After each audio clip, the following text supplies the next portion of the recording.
Τις τελευταίες δεκαετίες κάνουμε μια πολύ σημαντική προσπάθεια να ανιχνεύσουμε σήματα από εξωγήινους πολιτισμούς. Αλλά εμείς, τι προσπάθειες έχουμε κάνει να στείλουμε μηνύματα?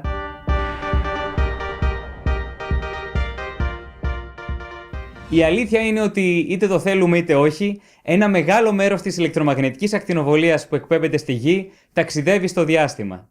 Οι πρώτες ραδιοφωνικές εκπομπές τοποθετούνται περίπου στις αρχές του προηγούμενου αιώνα, δηλαδή ταξιδεύουν εδώ και 100 τουλάχιστον χρόνια. Ωστόσο, η ισχύς αυτών των σημάτων ήταν τόσο χαμηλή, που ακόμα και ένας προηγμένος πολιτισμός θα δυσκολευτεί να τα ξεχωρίσει από το θόρυβο που υπάρχει μες στο σύμπαν, από άλλες πηγές. Συν της άλλης, η ενέργεια των ηλεκτρομαγνητικών κυμάτων εξασθενεί με ένα νόμο αντιστρόφου τετραγώνου, γιατί μοιράζεται σε ολοένα και μεγαλύτερο χώρο.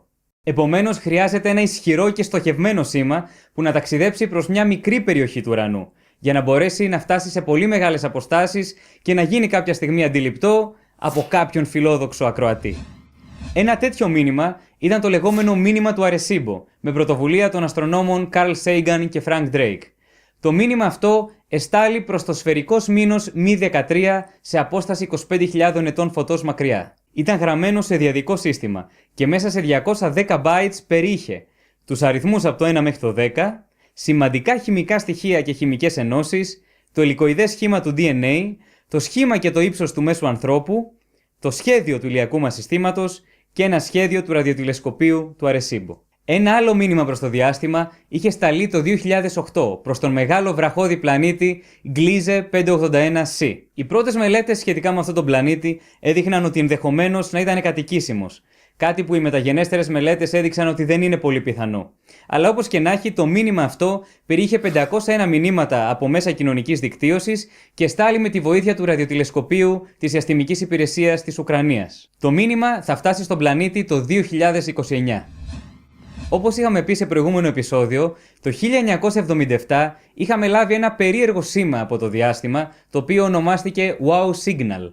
Δεν γνωρίζαμε από πού προερχότανε, ούτε ανιχνεύτηκε ποτέ ξανά. 35 χρόνια μετά, δηλαδή το 2012, η ανθρωπότητα έστειλε 10.000 μηνύματα του Twitter ως απάντηση προς την κατεύθυνση από την οποία είχε έρθει αυτό το σήμα. Δεν ξέρουμε φυσικά πότε θα φτάσει στον προορισμό του, γιατί δεν υπήρχε κάτι συγκεκριμένο σε εκείνο το σημείο του ουρανού. Πάντως, πρέπει να έχουμε στο μυαλό μας ότι ακόμα και τα παλιότερα σήματα που έχουμε εκπέμψει έχουν καλύψει ένα απειροελάχιστο κομμάτι του γαλαξία. Εξάλλου, τα σήματα αυτά ταξιδεύουν με την ταχύτητα του φωτός.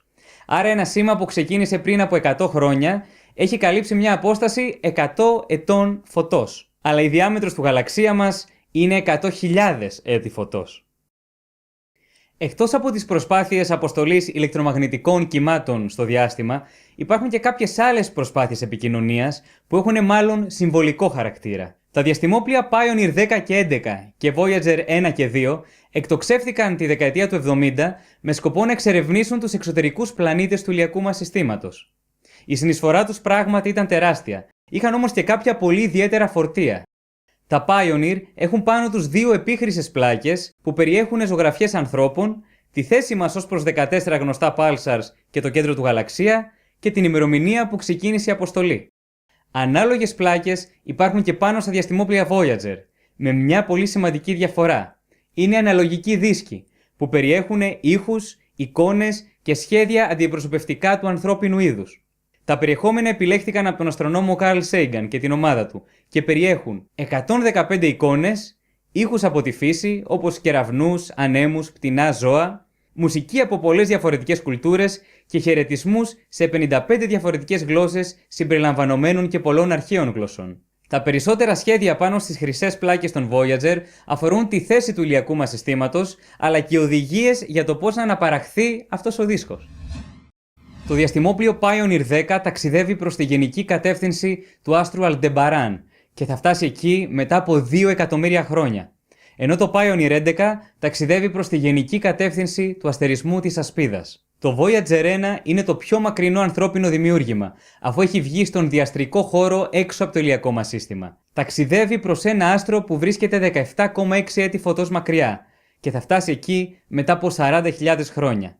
Το Voyager 2 θα περάσει σε σχετικά κοντινή απόσταση από το Σύριο, σε 296.000 χρόνια.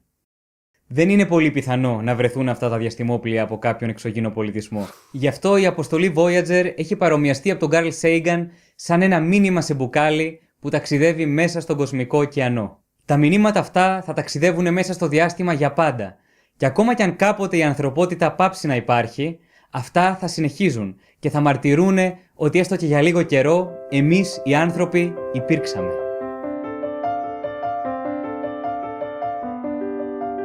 Salvete quicunque estis, bonam erga vos voluntatem habemus, et pacem per astra ferimus. 各位都好吧，我们都很想念你们，有空请到这儿来玩。تحياتنا للأصدقاء في النجوم يا ليت يجمعنا الزمان.